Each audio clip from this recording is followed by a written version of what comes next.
Hello hello friends, આજે હું તમને એક અલગ જ જગ્યાએ લઈ જાઉં છું. તમે જુઓ, આ શું છે? આ છે પાટણનો સૌથી મોટામાં મોટો મેળો, કે જેનું નામ છે પદ્મનાભ મેળો. અહીંયા દર વર્ષે દિવાળીના ટાઈમમાં પદ્મનાભનો મેળો 7 દિવસ માટે ઉજવવામાં આવે છે. અહીંયા દરેક વ્યક્તિ પાટણની મોસ્ટલી 90% લોકો આ મેળો જોવા માટે આવે છે અને ભગવાનના દર્શન કરે છે અને ખૂબ મજા આવે છે. આ મેળામાં ભગવાન પદ્મનાભના દર્શન કરવા માટે લાઈનો લાગે છે અને છઠ્ઠા કે 7મા દિવસે જ્યારે શીરાનો પ્રસાદ હોય છે ત્યારે તો ભગવાન, કેટલી લાઈન અને શું એનો સ્વાદ હોય છે! ખૂબ મજા આવી જાય. આજે હું તમને આ પદ્મનાભ વાડીમાં દર્શન કરવા અર્થે લઈ જાઉં છું. જો આ સામે બધા ભગવાન છે, જે સંપૂર્ણ માટીમાંથી બનેલા હોય છે અને આનું સત એટલું છે કે આ જે માટીમાંથી બનાવેલા ભગવાન પર, અહીંયા જો શ્રી કૃષ્ણ ભગવાન છે ત્યાર પછી હું તમને આગળ કહું છું, આ દ્રૌપદી છે. આ રીતના બધા ભગવાન બનાવેલા હોય છે. આના ઉપર ગમે તેટલો વરસાદ પડે પણ આ ઓગળતું જ નથી. આ માટી એવી ને એવી રહે છે. આ એનું સત છે ભગવાનનું. જુઓ કેટલા સુંદર રીતે બનાવેલા છે. દરેક ભગવાનને આ રીતે જ બનાવેલા હોય છે. જુઓ સામે આખા ફૂલોથી ઢાંકીને બનાવેલા છે. આ એટલો મોટો વિસ્તાર છે કે તમે ફરીને થાકી જાઓ, પણ આ ભગવાન પદ્મનાભ, તમે થાકી જાઓ. આ શંકર ભગવાન જુઓ કેટલા સુંદર રીતે બનાવેલા છે. હું તો લાઈફમાં ફર્સ્ટ જ વાર જોયું હતું, પણ હું મનમોહિત થઈ ગયો અને એનો મેં વિડીયો બનાવ્યો અને એ વિડીયો બનાવ્યા પછી મને અદ્ભુત આનંદનો અનુભવ થયો. જુઓ મિત્રો, હું એક જગ્યા ઉપર જઈને એનો વિડીયો બનાવું છું અને તમને બતાવું છું. તમે પણ લાઈફમાં કદી આવું કદાચ નહીં જોયું.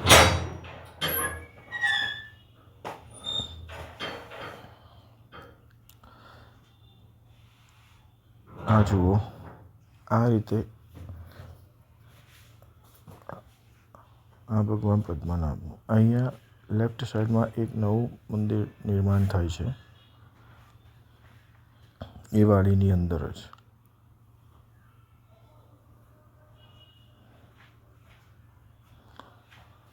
જુઓ, સાંજ થઈ ગઈ હતી છતાં અમે દરેકે જગ્યા ઉપર દર્શન કરવા ગયેલા હતા.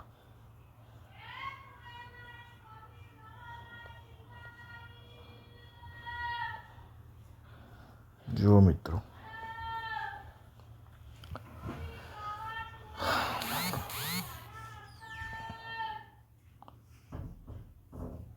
જુઓ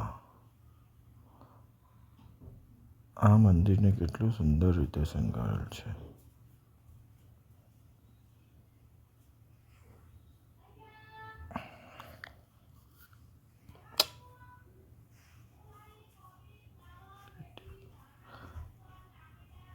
હલો, જુઓ, હું દરેક જગ્યા ઉપર જાઉં છું અને દરેક જગ્યા પરના મંદિરના તમને દર્શન કરાવવાની કોશિશ કરું છું. આ પણ ખૂબ સરસ અને સુંદર રીતે બનાવેલા છે.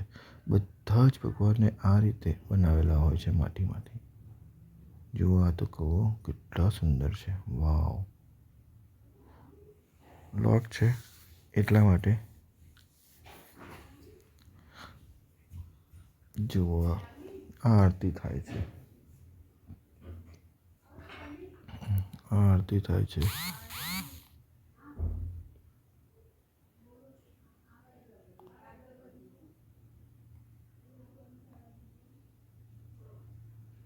જુઓ, દરેક ભગવાન અને આ રીતે વર્ષો વર્ષથી આવું ને આવું જ છે.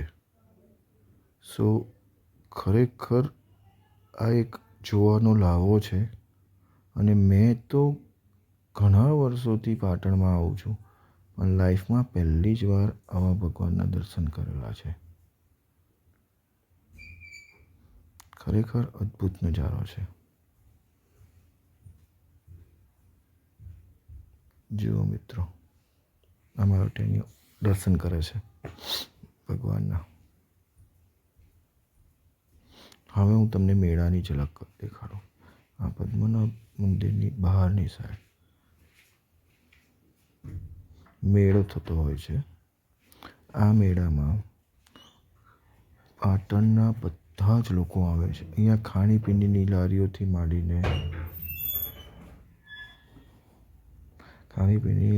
માંડીને બધી જ વસ્તુઓ અહીંયા હોય છે.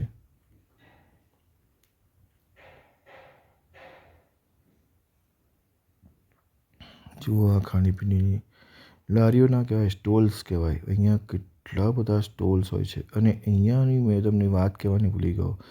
અહીંયા ભગવાનને પ્રસાદ તરીકે દરેક ભગવાનના દર્શન કરીને રેવડી મૂકવામાં આવે છે.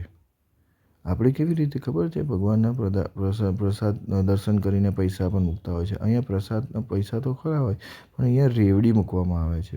અહીંયા રેવડીનો મહિમા બહુ જ હોય છે. પાટણની રેવડી તમે ખાશો ને સાહેબ, ખુશ થઈ જશો.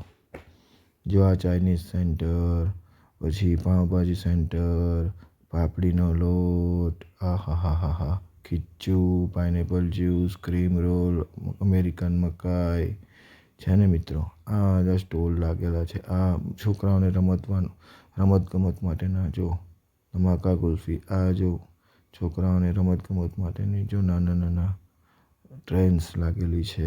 ત્યાર પછી મોટા ઝૂલા લાગેલા છે. હજુ ઝૂલા ચાલુ નથી થયા. નાનું એક ગોળ ગોળ ફેરવે છે હાથી, એ ચાલુ થયું છે. મિત્રો ખરેખર દિવાળીના ટાઈમમાં આ જોવાની તો મજા જ કંઈક અનેરી હોય છે. આ જો મોટું ચકડોળ છે ને, આ પેલા ઘોડા ઊંચા નીચા થાય છે. સાહેબ 30થી 50 રૂપિયાનો રેટ હોય છે, પણ છોકરાઓ આનંદથી ઝૂમી ઉઠે છે. હજી લગભગ 7, 7:30 થયા છે, એટલે પબ્લિક આવી નથી. આ મેળો ફૂલ નાઇટ ચાલે છે, આખી રાત. અને આ મેળા માટેની ખાસિયત હું તમને કહું છું. આ મેળાના 7 દિવસ લોકો 5, 6 વાગ્યા સુધી મેળામાં ફરતા હોય છે, આખી રાત. અને સમજો છેલ્લા દિવસે સવારે 8 વાગ્યા સુધી પદ્મનાભનો મેળો ચાલતો હોય છે સાહેબ. તમે વિચાર કરો, રાત્રે 9-10 વાગે મેળો ચાલુ થાય ને સવારના 7-8 વાગ્યા સુધી 7-8 વાગ્યા સુધી મેળો રહે, અને લોકો રાત્રે આનંદ અનુભવે, મજા કરે, મસ્તી કરે, ભગવાનના દર્શન કરે. ખૂબ મજાની લાઈફ બને. ખરેખર આ મેળો એકવાર લાઈફમાં જોવા અવાય એવો છે. અને હું નંબર 1 મેળો કહીશ ગુજરાતમાં પણ, જે દર વર્ષે થાય છે. અને એનો ટાઈમિંગ પરફેક્ટ જ હોય છે. 7 દિવસ 7 નાઇટ. દિવસે આ મેળો ના ચાલે. દિવસે લોકો દર્શન કરવા ભગવાનના આવે, પણ જે મેળાની રોનક હોય એ તો રાત્રે જ જામે, અને એ પણ 10-11 વાગ્યા પછી જામે. પાટણની આજુબાજુના બધા જ ગામ, પાટણ જિલ્લો આખો, બધા જ લોકોને, કોઈ પણ વ્યક્તિને પૂછશો કે પદ્મનાભનો મેળો એટલે કેવો, તો બધા જ કહેશે સુપર ટોપ મેળો કહેવાય એને. તો મિત્રો, મારા બધાને એક જ રિક્વેસ્ટ છે કે લાઈફમાં એકવાર 7 દિવસમાંથી એકવાર દિવાળીના ટાઈમે ચેક કરીને આવજો, અને નાઇટનો 1 દિવસનો મેળોનો અનુભવ કરજો. ખૂબ મજા આવશે. થોડા વહેલા આવશો તો દર્શન પણ સરસ રીતે થશે, મેળો પણ એન્જોય થશે. અને પછી થોડું રાત્રે રોકાશો તો મેળાની આંજી દે એવી મજા પણ મળશે. જો આ અમારો ટેનિયો જો છુક ગાડીમાં બેસો છે અને પાછળ બેઠા તો કે ના મારે તો એન્જિન જ ચલાવવું છે. એટલે સાહેબ એન્જિનમાં બેઠા છે અમારા. આ છે મજા જીવનની. જુઓ કેવી મજા કરે છે ને.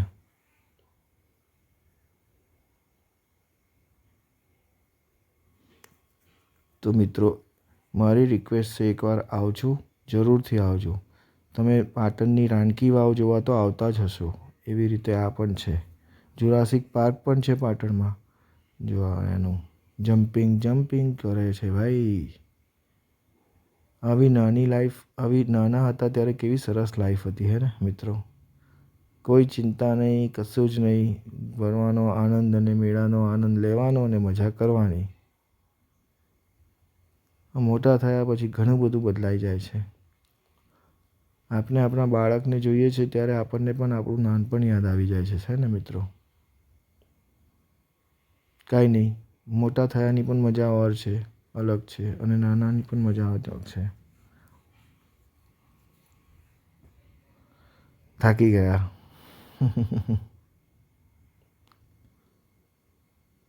ચાલો મિત્રો, હવે થોડીક વારમાં હું રજા લઈશ. હું તમને મેળો બતાવ્યો, ભગવાનના દર્શન કરાવ્યા, ખાણીપીણીના સ્ટોલ બતાવ્યા અને તમને મજા કરાવી. ભવિષ્યમાં જ્યારે પણ ટાઈમ મળે ત્યારે આ મેળાની અનુભૂતિ કરવા જરૂર આવજો. આ લખ્યું છે ને સામે, જો અહીંયા બધા જ આ ગવર્મેન્ટે અહીંયા કેમેરા પણ મૂકેલા છે. કેટલી સરસ વ્યવસ્થા કરી છે ગવર્મેન્ટે, ફૂલ વ્યવસ્થા. અહીંયા 34થી 35 કેમેરાઓ મૂકેલા છે. એટલી બધી વસ્તી છે તો પણ. જો આ જય હરિ છે ને એના ખાંચામાં અંદર જાઓ એટલે ભગવાનના દર્શન થશે. બાજુમાં એક મંદિર પણ બનાવેલું છે. જો મિત્રો તમને આ મેળા માટે ઈચ્છા હોય તો આવજો આવતા વર્ષે, અને મારી ચેનલને લાઈક અને સબસ્ક્રાઈબ કરજો. મિત્રો સબસ્ક્રાઈબ કરવામાં કાંઈ તમને પૈસા નથી આપવાના. Please subscribe my channel and share this video to all. Please subscribe. Thank you for watching.